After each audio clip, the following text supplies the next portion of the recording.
Hi everyone, welcome to another video. In this video, it's really exciting. I'm doing a collab with Charlotte Lily Turner, who I speak to on Instagram. She's lovely, and we decided to do this collab. We decided to do a collab together where we're both talking about our top 5 books of all time. And I couldn't decide on top 5 books necessarily, so I've decided on top 5 books/series. I will link Charlotte's video in the description below as well, so you can check her video out. And yeah, let's just get into my top 5 books/series of all time. I'm gonna start off with probably my favourite series of all time. This series I read I read a couple years ago, and I just loved it so much. I flew through it, and they're really chunky books, but I absolutely flew through them because they're just so good. The characters, the world, just everything, they're just amazing. And that is the Throne of Glass series. And I've got these old covers, and they're getting a bit tatty. Some of them are a bit yellow, and they're like, you can see they're like falling apart. So I would absolutely love to get the new covers, but the whole set was like £60, and I was just like, that's just not gonna happen anytime soon. So I'll just have to stick with these ones, but they are a bit grubby now, and they're just a bit like yellowed, and yeah, but I can look past that.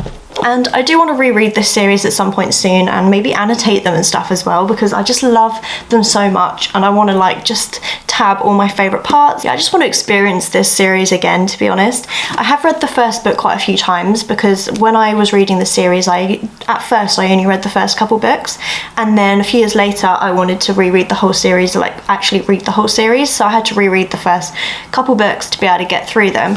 So the first book is Throne of Glass. This one is very different to the rest of the series. The plot line that's in this book is nothing like the plot in the rest of the books. And then there is Crown of Midnight, the second book, and Heir of Fire, the third book. And then there's also this like novella book with like some novellas about the main character's past life in here. And I actually read this book, I think, after Heir of Fire, but I know a lot of people do read this before the first book, but I'm glad I didn't do it that way, just because I feel like this book meant more to me when I already knew the character, if that makes sense. So I feel like I probably wouldn't have enjoyed this one as much if I'd have read this one first. I think the series like proper got really good and into the main plot line at Heir of Fire, and that's when I really fell in love with the series. And then from then on, I literally just flew through the rest of the series a couple years ago. Then it is Queen of Shadows, and this is where they also get pretty chunky. And then Empire of Storms, Tower of Dawn, and Kingdom of Ash. And this last book, Kingdom of Ash, is actually about 1,000 pages long, and I read this in a week, which for me, that is so quick for a 1,000-page book. I thought this book probably would have taken me like a month to read. It's chunky, and the writing is tiny as well, but I flew through this so much because I was just enjoying it so much. So I just want to reread this whole series and just enjoy my time with it, soak it all in, and just experience it all again. And the next series I'm going to mention is also a fantasy series, and the rest, they're not really in any particular order, the rest of the books. The next series I'm going to mention is the Infernal Devices series by Cassandra Clare. This series is a trilogy, so there are 3 books, and they're just incredible. They're part of the Shadowhunters like universe, so I did read some of the Mortal Instruments series before diving into this series, which gave me a better understanding of the world. But you can read this trilogy completely on its own. You don't have to read any of the other books, because they're still really simple to understand. The characters in these books are just incredible, and the final book made me cry my eyes out. I remember I just sat there sobbing because it was just so, it just broke my heart, but it was also so heartwarming at the same time. It just was like, yeah, it was just so sad. The first book is Clockwork Angel, the second book Clockwork Prince, and then the third book is Clockwork Princess. And I've read this series twice now, and I just love it so much. This book follows a girl called Tessa who moves to England, London, and she meets these 2 guys who are actual shadow hunters. Shadow hunters are people that like kill demons, and these 2 boys are called Will and Jem. They're both like brothers. They're actually called parabatai, which is like a special bond you can have between shadow hunters. And there's a romance in these books between Tessa and both the boys, so it's like a love triangle in with the story as well, and look, there's lots more to it. And yeah, the ending was just so bittersweet, and it just broke my heart, made me cry. So I just love this. They just gave me all the feels. Hello, big boy. Just chilling. And the next book I'm going to mention is Verity by Colleen Hoover. And I know there are a lot of people that love this book, and there are also quite a few people that don't like this book, but I loved it. This book had me thinking for days after. Like, I couldn't stop thinking about it. I couldn't stop reading up on Reddit all the theories and stuff, because the ending just blew my mind. And this book's about a girl called Loan, who she's like a writer, and she's been asked to write the next book in the series and conclude the series for this author called Verity. And Verity has been in an accident, and she can no longer talk, speak, write, move. She can't do anything for herself. So she's been invited by her husband, by Verity's husband, to move into their house and write the next books in the series for her. While Loan is there, she finds this manuscript which was written by Verity. It's sort of like written to be like a diary, and Verity's talking about her relationship with her husband and with her kids, and there's just some very disturbing things that she writes about. And then so you don't know if it's actually true or not, and it's just very, very disturbing. And then there's also very creepy things that are happening in the house, and Loan thinks she sees things moving which shouldn't be moving, so she wonders whether Verity is actually paralyzed or whether she's making it up. And the ending of this just blew my mind. I absolutely loved this. It was just very messed up, very creepy, and I loved this so much. I actually got my mum, my sister and my grandma to read this as well, so I could discuss it with them because I just loved it that much.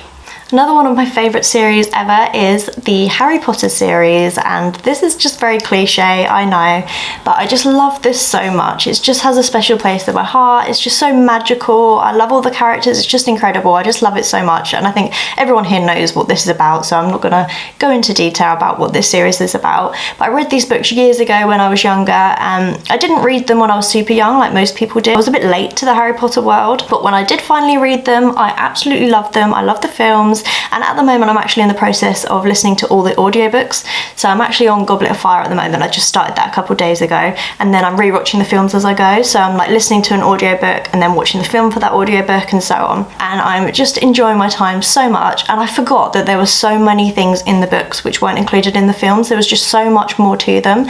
So I'm fully enjoying my reread, and yeah, this just got to be in this video.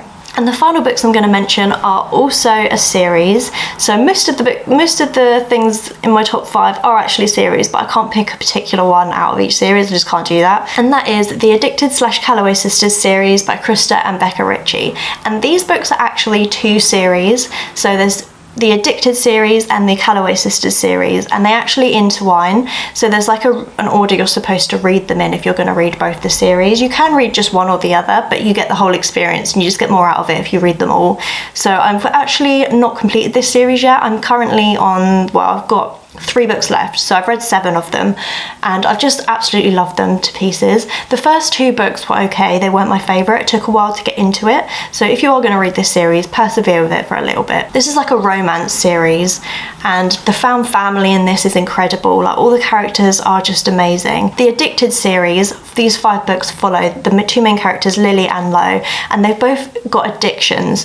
So Lily is addicted to sex and Lo is addicted to alcohol, and they're like, it's like friends to lovers, and they're kind of fake dating at the beginning so they can like help hide each other's addictions from their families. So it's really toxic to begin with, but things do get better, and there's just so much character development that goes on throughout this series.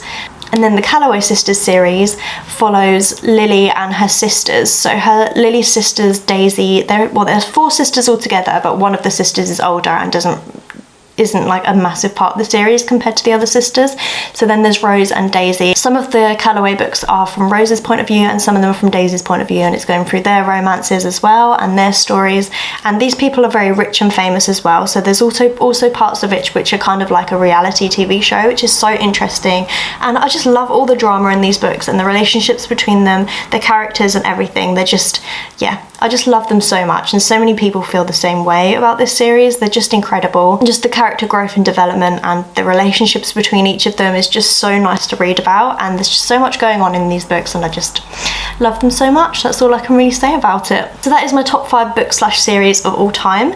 Please check out Charlotte's video in the description below. I've left the link down there so you can click and watch her video as well. She would love it if you would give her a subscribe as well. Also, comment down below any of your top reads ever. I would love some more recommendations for like people's top reads, because there's just no better feeling than getting sucked into a series or a book that is just so incredible and you can't stop thinking about it. You're so immersed into it. That feeling's just amazing, and it's quite rare that I get that, but when I do, it's the best feeling ever.